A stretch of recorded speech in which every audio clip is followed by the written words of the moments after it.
Bismillahirrahmanirrahim. Assalamualaikum warahmatullahi wabarakatuh.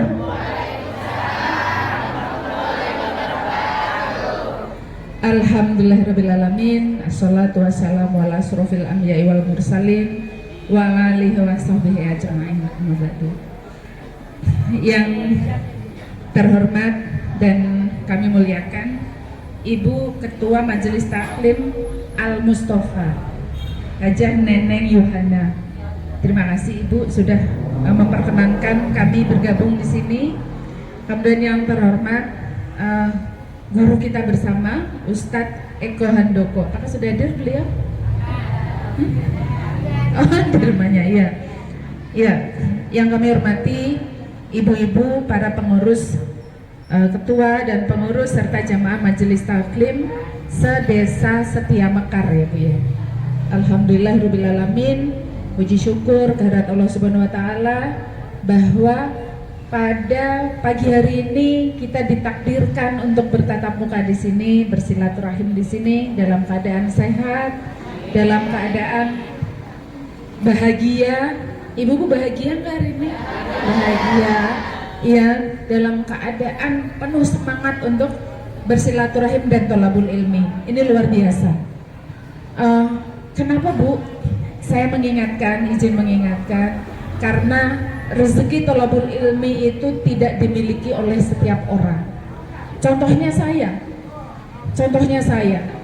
Jadi nanti sambil berkenalan ya Bu ya. Sebelum menjadi Kapolsek, saya sangat mudah untuk belajar ilmu agama. Tetapi setelah menjabat jadi Kapolsek, waktu saya sangat sempit untuk belajar. Jadi saya ucapkan selamat kepada ibu-ibu semua yang ada di sini. Masya Allah semangatnya. Bersyukurlah ketika ibu-ibu punya banyak waktu luang untuk thalabul ilmi. Ya, supaya lebih akrab Bu ya, izin memperkenalkan diri. Saya Kapolsek Tambun Selatan yang baru. Saya baru 3 bulan persis menjabat sebagai Kapolsek Tambun Selatan, yang wilayahnya adalah Kecamatan Tambun Selatan dan Tambun Utara.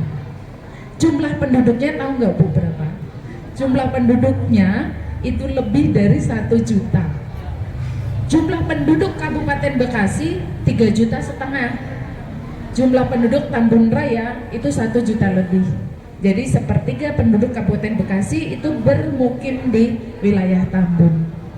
Apakah itu berat? Berat kalau dengan ukuran manusia. Tapi dengan doa kita semua, dengan dukungan masyarakat semua, tidak ada yang berat dan pasti Allah mudahkan. Itu yang menjadi keyakinan saya. Saya namanya Bu Rianti, saya biasa dipanggil Bu Wuri. Saya tinggal di Taman Master, Cikarang Barat. Nah sebelumnya saya berdinas di Polres Metro Bekasi yang di Jababeka, itu di bagian SDM. Sebelumnya saya pernah di Polda Metro Jaya di bidang hukum. Sebelumnya pernah di Polsek Cikarang Barat sebagai Kanit Binmas. Sebelumnya pernah juga di Polres Bekasi sebagai Kaurbinob Satreskrim. Jadi bagaimana saya berinteraksi dengan masyarakat dan juga berinteraksi dengan penjahat itu sudah biasa. Karena memang bidang pekerjaan saya qadarullah ditempatkan di bidang itu. Nah, pada kesempatan pagi hari ini ibu-ibu izin kami menyampaikan pesan bahwa saya selama 3 bulan menjabat sebagai Kapolsek, banyak sekali kasus-kasus yang dilaporkan di Polsek Tambun Selatan khususnya, yang dominan adalah curanmor. Nah, dari sekian banyak kasus curanmor, dominan adalah karena kurang hati-hatinya pemilik kendaraan. Nah, ada juga ibu-ibu yang belanja karena ketemu temannya, kuncinya masih nyantol, sibuk, begitu nengok, motornya hilang, nangis deh. Ada juga yang belanja ke minimarket seperti Indomart, Alfamart. Nah, itu harus waspada, toleh-toleh. Ada tukang parkirnya enggak? Kalau tidak ada tukang parkirnya, pastikan ibu-ibu bawa kunci ganda, bawa gembok. Kan beli gembok murah ya ibu-ibu, lebih murah gembok atau motornya? Nah, tapi ibu-ibu suka penyakit M, males, mager untuk kemana-mana ngebawa gembok. Pada gembok itu bisa disimpan di dalam jok. Nah, nanti pada saat ibu-ibu belanja, di situ tidak ada tukang parkirnya, digembok. Meskipun ada tukang parkirnya, tidak ada salahnya ibu-ibu tambahkan kunci pengaman ganda. Nah, terus ibu-ibu ada di sini yang pengusaha kontrakan, ada yang punya kontrakan, kos-kosan, angkat tangan ibu. Iya. Nah, mengingatkan ya Bu, kalau ibu-ibu yang punya kontrakan itu sebisa mungkin ada CCTV-nya Bu, ada CCTV yang bisa mengawasi aktivitas orang-orang yang di sekitar situ. Tapi jangan lupa tetap pengamanan, pasang kunci ganda. Nah, kemudian ibu-ibu, kalau saya lihat ini kayaknya, coba Bu nengok Bu, raba kepalanya Bu. Nah, cepolnya gede nggak Bu? Nah, kira-kira kalau pakai helm muat nggak tuh cepolnya? Nah, saya curiga nih, ibu-ibu kalau yang pakai cepolnya gede kayak konde pasti nggak pakai helm. Ngaku ibu-ibu, ngaku ya. Nah, ngaku ya. Jadi sebenarnya, mohon izin Bu Ustazah, sebenarnya apakah dalam Islam boleh nggak sih kita pakai cepol yang gede gitu? Boleh nggak? Enggak. Sebelah sini boleh nggak? Kenapa nggak boleh? Apa? Seperti punuk onta yang miring. Ya, pernah nggak ibu-ibu membaca hadisnya? Seperti punuk onta yang miring. Bahkan Rasulullah melarang kita untuk pakai cepol yang seperti punuk onta yang miring. Nah, Rasulullah sudah melarang, tapi kenapa kita pakai mondolan itu yang nggak bisa pakai helm? Ternyata Bu, polisi juga melarang. Kenapa? Karena helmnya jadi nggak bisa masuk. Memang sih Bu, kalau nggak pakai mondolan itu menjadi tidak gaya. Tapi lebih penting mana, keselamatan atau gaya? Apa? Gaya? Oh, keselamatan. Bener nih. Lebih penting keselamatan. Coba ibu-ibu istighfar dulu. Astagfirullahaladzim. Insaf ya Bu, nanti yang pakai cepolnya gede-gede dikurangi ya. Nah, supaya bisa pakai helm. Tobat. Nah, janji ya. Ya. Kemudian yang berikutnya ibu-ibu.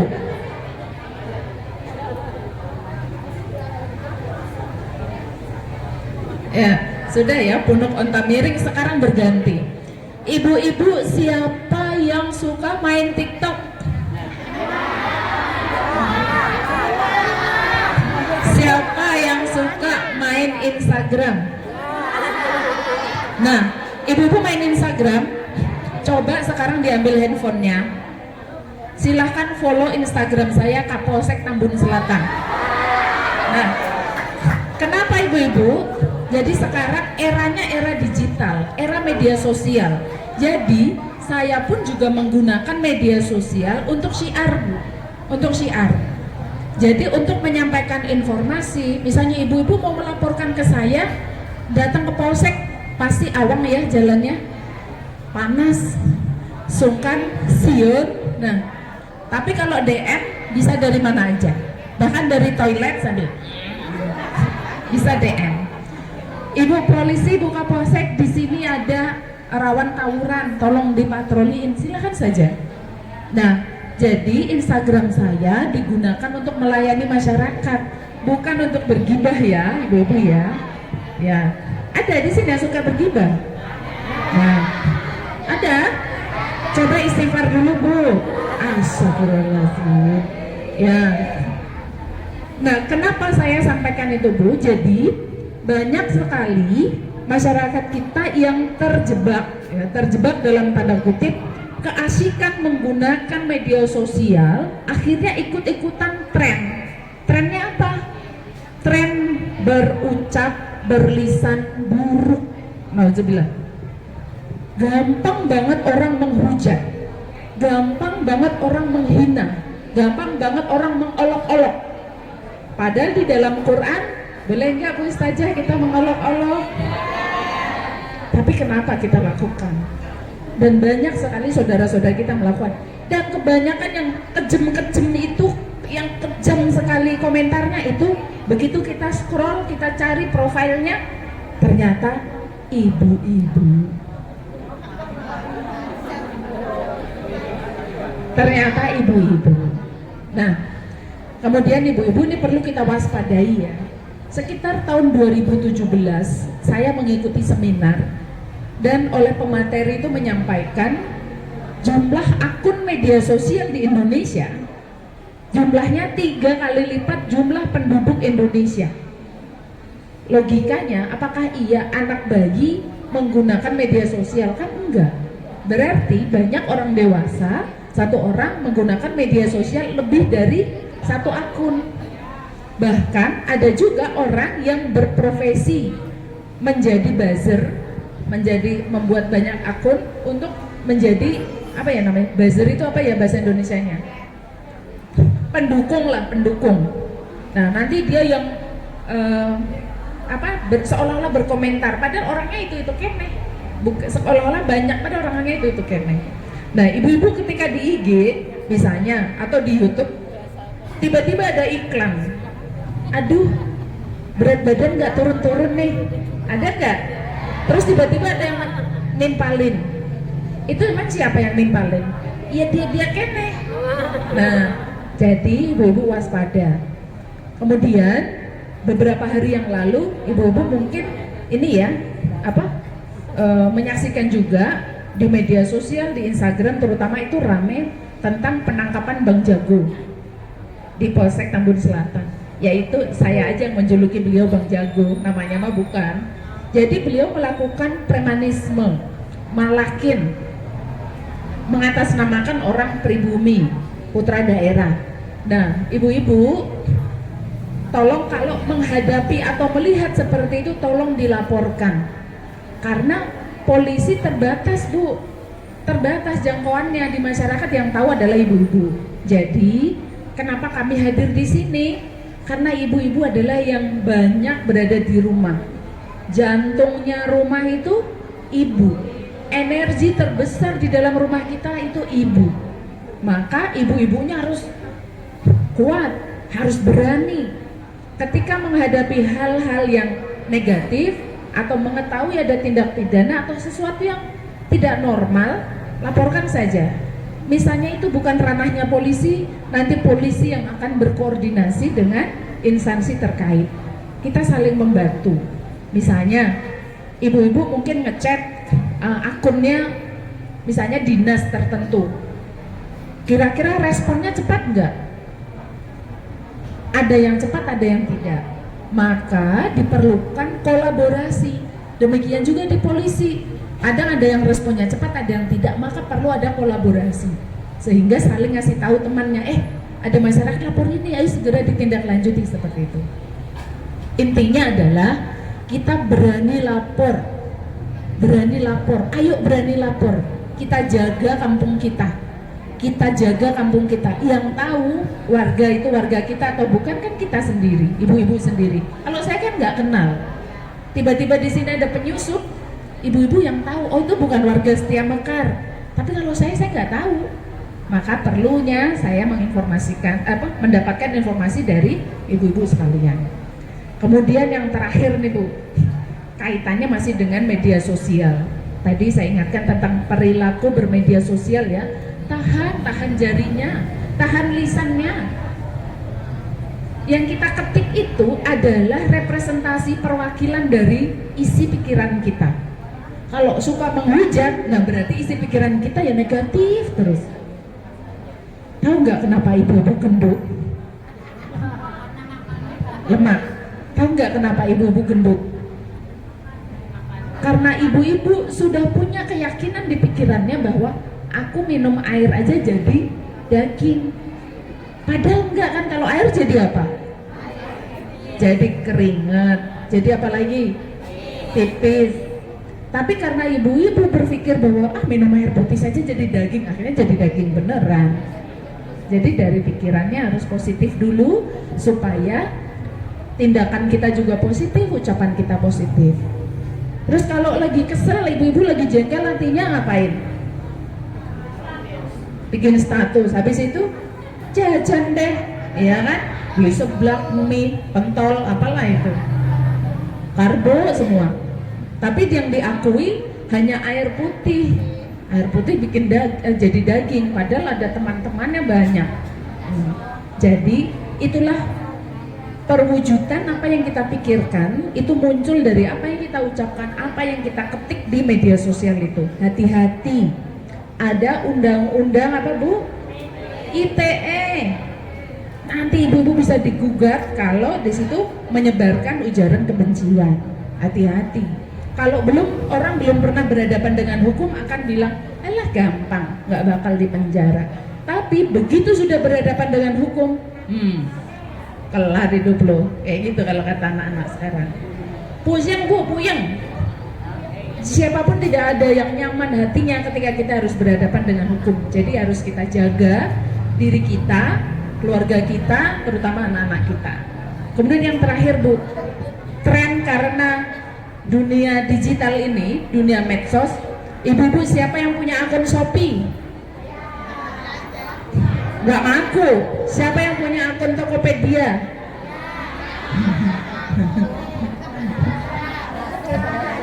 Siapa yang setiap hari ada aja paket gitu?